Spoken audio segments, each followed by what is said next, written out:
આકાશવાણી સમાચાર સંસ્કૃતિ ભૂંડિયા વાંચે છે. સૌપ્રથમ મુખ્ય સમાચાર. લોકસભા ચૂંટણીના બીજા તબક્કા માટે ઉમેદવારીપત્રો ભરવાનો આજે અંતિમ દિવસ.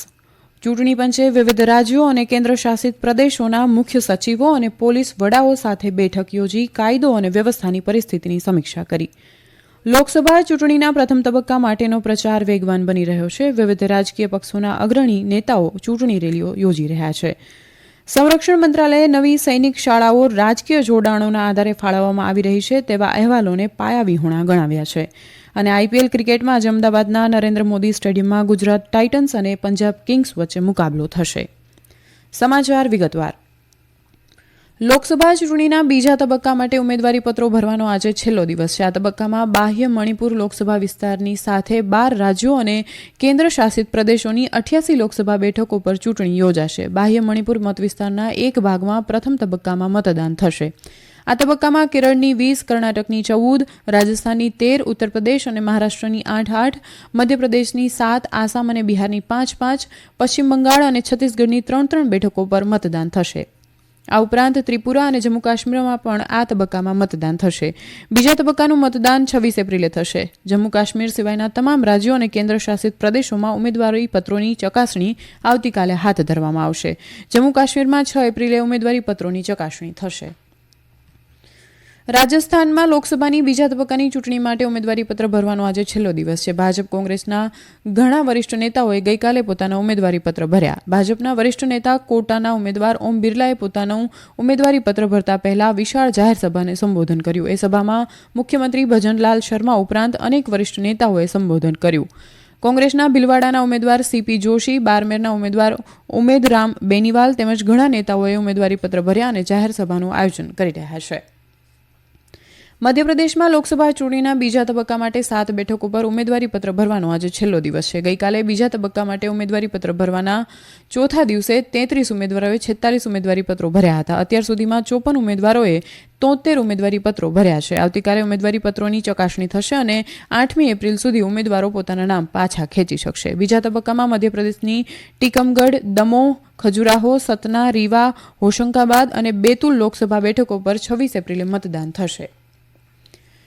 ચૂંટણી પંચે વિવિધ રાજ્યો અને કેન્દ્રશાસિત પ્રદેશોના મુખ્ય સચિવો અને પોલીસ વડાઓ સાથે બેઠક યોજી કાયદો અને વ્યવસ્થાની પરિસ્થિતિની સમીક્ષા કરી છે. ચૂંટણી પંચે બધા જ રાજ્યો અને કેન્દ્રશાસિત પ્રદેશોના મુખ્ય સચિવો અને પોલીસ મહાનિયામકોને આંતરરાજ્ય તેમજ આંતરરાષ્ટ્રીય સરહદો ઉપર ગેરકાયદેસર ધોરણે દારૂ, રોકડ નાણાં, માદક પદાર્થો, શસ્ત્રો અને મફતમાં વહેંચાતી ચીજો પર કડક નજર રાખવાનો આદેશ આપ્યો છે. ચૂંટણી પંચે 2024માં સામાન્ય ચૂંટણી મુક્ત અને શાંતિપૂર્ણ તેમજ ન્યાયી રીતે હાથ ધરવા માટે શક્ય તમામ પગલાં લેવાનો આદેશ આપ્યો છે. મુખ્ય ચૂંટણી કમિશનર રાજીવ કુમાર તેમજ ચૂંટણી કમિશનરો જ્ઞાનેશ કુમાર અને સુખબીરસિંહ સિંધુએ આ બેઠકની અધ્યક્ષતા કરી હતી. આ પ્રસંગે રાજીવ કુમારે મુક્ત અને નિષ્પક્ષપણે શાંતિપૂર્ણ રીતે ચૂંટણી યોજવાના ચૂંટણી પંચના નિર્ધારને વ્યક્ત કર્યો હતો. રાજીવ કુમારે દરેક મતદાર પોતાના મતાધિકારનો ઉપયોગ કોઈપણ ડર વગર કરી શકે તે જોવાનો બધા રાજ્યો અને કેન્દ્ર શાસિત પ્રદેશને આદેશ આપ્યો. આ બેઠક દરમિયાન અરુણાચલ પ્રદેશ, મહારાષ્ટ્ર અને છત્તીસગઢ જેવા પડકારસમા રાજ્યોમાં ચૂંટણી ટુકડીઓને લાવવા લઈ જવામાં મદદરૂપ થવા ભારતીય હવાઈ દળ અને રાજ્ય નાગરિક ઉડ્ડયન વિભાગના સહકારની પણ સમીક્ષા કરાઈ તથા છત્તીસગઢ તેમજ જમ્મુ કાશ્મીર જેવા રાજ્યોમાં રાજકીય કાર્યકર્તાઓ અને ઉમેદવારોને મળતી ધાક ધમકીથી સુરક્ષા માટે તેમની પૂરતી સલામતી વ્યવસ્થા કરવાનો પણ આદેશ કરવામાં આવ્યો. ભારતીય જનતા પાર્ટીના વરિષ્ઠ નેતા અને પ્રધાનમંત્રી નરેન્દ્ર મોદી આજે જમુઈથી બિહારમાં લોકસભા ચૂંટણી માટે એનડીએના પ્રચારની ઔપચારિક શરૂઆત કરશે. શ્રી મોદી જમુઈ જિલ્લાના ખેરા બ્લોકના બલ્લોપુરમાં જનસભાને સંબોધશે. એનડીએ વચ્ચે બેઠકોની વહેંચણીની જાહેરાત બાદ બિહારમાં પ્રધાનમંત્રીની આ પ્રથમ રાજકીય બેઠક હશે. જનતા દળ યુનાઇટેડના અધ્યક્ષ અને મુખ્યમંત્રી નીતિશ કુમાર, ભાજપના લોક જનશક્તિ પાર્ટી રામવિલાસ, પૂર્વ મુખ્યમંત્રી જીતન રામ માઝીનો હિન્દુસ્તાની આવામ મોરચા અને ઉપેન્દ્ર કુશવાહાની આગેવાની હેઠળના રાષ્ટ્રીય લોક મોરચાના નેતાઓ પણ રેલીમાં ભાગ લેશે. ચિરાગ પાસવાનના નેતૃત્વમાં લોક જનશક્તિ પાર્ટી રામવિલાસ જમુઈથી ત્રીજી વખત ચૂંટણી લડી રહી છે. ચિરાગ પાસવાનને તેમના બનેવીને મેદાનમાં ઉતાર્યા છે, જેમણે 2014 અને 2019માં આ જ બેઠક પરથી ચૂંટણી લડી હતી. જમુઈની સાથે ગયા, ઔરંગાબાદ અને નવાદા લોકસભા બેઠક પર 19 એપ્રિલે સામાન્ય ચૂંટણીના પ્રથમ તબક્કામાં મતદાન થશે. આ સમાચાર આપ આકાશવાણી પરથી સાંભળી રહ્યા છો. ભારતીય જનતા પાર્ટીના અધ્યક્ષ જેપી નડ્ડા પાર્ટીના ચૂંટણી પ્રચારને દિશા આપવા અને મતદારોનું સમર્થન મેળવવા માટે આજે ઉત્તરાખંડની 2 દિવસીય મુલાકાતે આવી રહ્યા છે. તેમના મુલાકાતના પ્રથમ દિવસે શ્રી નડ્ડા અલ્મોડા બેઠકના પિથોરાગઢ અને ટિહરી બેઠકના વિકાસનગરમાં ભાજપના ઉમેદવારના સમર્થનમાં સભાઓને સંબોધિત કરશે. બીજેપીની યાદી મુજબ જેપી નડ્ડા આજે બપોરે પિથોરાગઢમાં રેલીને સંબોધિત કરશે. આ પછી તેઓ લગભગ 4 વાગ્યે દહેરાદૂનના વિકાસનગરમાં બીજી રેલીને સંબોધિત કરશે. બીજા દિવસે શ્રી નડ્ડા હરિદ્વારમાં સંતો મહંતો પાસેથી આશીર્વાદ મેળવશે. ત્યારબાદ એક રોડ શોમાં ભાગ લેશે. આ ઉપરાંત તેઓ જાહેર કાર્યક્રમો ઉપરાંત અનેક સંગઠનાત્મક બેઠકો પણ યોજશે. ભારતીય જનતા પાર્ટીના વરિષ્ઠ નેતા અને કેન્દ્રીય માહિતી અને પ્રસારણ મંત્રી અનુરાગસિંહ ઠાકુર આજે બેંગલુરુના પ્રવાસે છે. ઉમેદવારીપત્ર ભરતી વખતે તેઓ ભાજપના ઉમેદવાર તેજસ્વી સૂર્યા સાથે રહેશે. તેજસ્વી સૂર્યા આ બેઠક પરથી વર્તમાન સાંસદ છે અને બીજી વખત આ બેઠક પરથી ચૂંટણી લડી રહ્યા છે. પૂર્વ મુખ્યમંત્રી BS યેદિયુરપ્પા અને અન્ય બીજેપી નેતાઓ પણ તેજસ્વી સૂર્યાના ઉમેદવારીપત્ર ભરવાના સમયે હાજર રહેશે. બાદમાં સાંજે શ્રી ઠાકુર IT પ્રોફેશનલ સાથે પણ વાતચીત કરશે.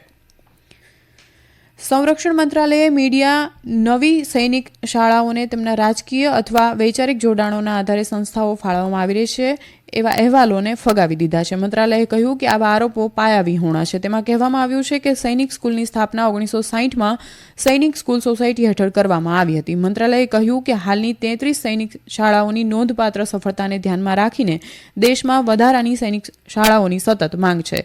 મંત્રાલયે જણાવ્યું હતું કે દેશભરના યુવાનોને સૈનિક સ્કૂલ પેટર્ન શિક્ષણનો લાભ આપવાના હેતુથી સરકારે દેશભરમાં 100 શાળાઓ સ્થાપવાની યોજના શરૂ કરી છે.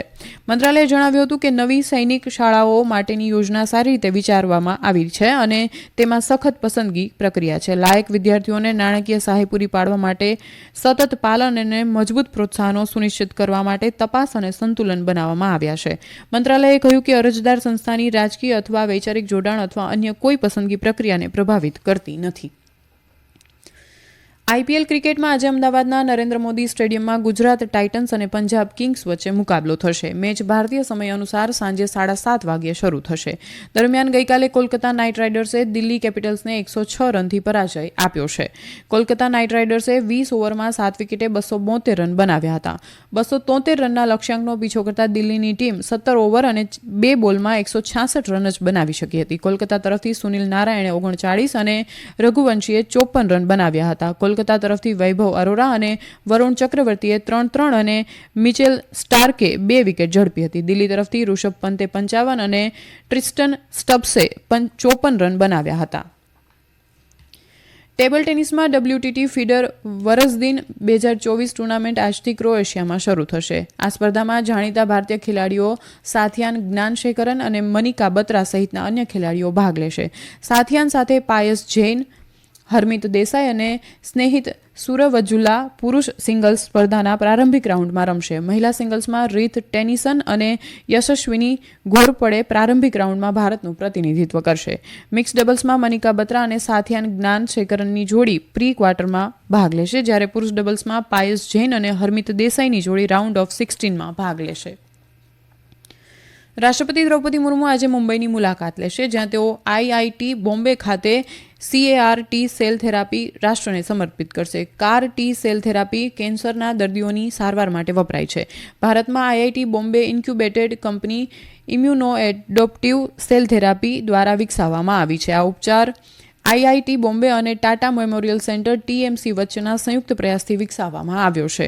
IIT બોમ્બે ખાતે ડિઝાઇન અને વિકસિત આ થેરાપી ઇમ્યુનો એસિટી ખાતે સંકલિત પ્રક્રિયા વિકાસ અને ઉત્પાદનમાંથી પસાર થઈ છે. TMH ખાતે ટીમો દ્વારા ક્લિનિકલ તપાસ અને અનુવાદાત્મક અભ્યાસ હાથ ધરવામાં આવ્યા હતા. હવામાન વિભાગે આગામી 4 દિવસ દરમિયાન દેશના પૂર્વ અને દરિયા કિનારાના કેટલાક વિસ્તારોમાં ગરમીનું મોજું ફરી વળવાની આગાહી કરી છે. ઉત્તર કર્ણાટક, ઓડિશા, ગાંગીય પશ્ચિમ બંગાળ, ઝારખંડ, તેલંગાણા અને તટીય આંધ્રપ્રદેશમાં ગરમીની લહેર આવવાની શક્યતા છે. અંતમાં મુખ્ય સમાચાર ફરી એકવાર. લોકસભા ચૂંટણીના બીજા તબક્કા માટે ઉમેદવારીપત્રો ભરવાનો આજે અંતિમ દિવસ. ચૂંટણી પંચે વિવિધ રાજ્યો અને કેન્દ્રશાસિત પ્રદેશોના મુખ્ય સચિવો અને પોલીસ વડાઓ સાથે બેઠક યોજી કાયદો અને વ્યવસ્થાની પરિસ્થિતિની સમીક્ષા કરી. સંરક્ષણ મંત્રાલયે નવી સૈનિક શાળાઓ રાજકીય જોડાણોના આધારે ફાળવવામાં આવી રહી છે તેવા અહેવાલોને પાયાવિહોણા ગણાવ્યા છે. અને IPL ક્રિકેટમાં આજે અમદાવાદના નરેન્દ્ર મોદી સ્ટેડિયમમાં ગુજરાત ટાઇટન્સ અને પંજાબ કિંગ્સ વચ્ચે મુકાબલો થશે. આકાશવાણી પરથી સમાચાર પૂરા થયા.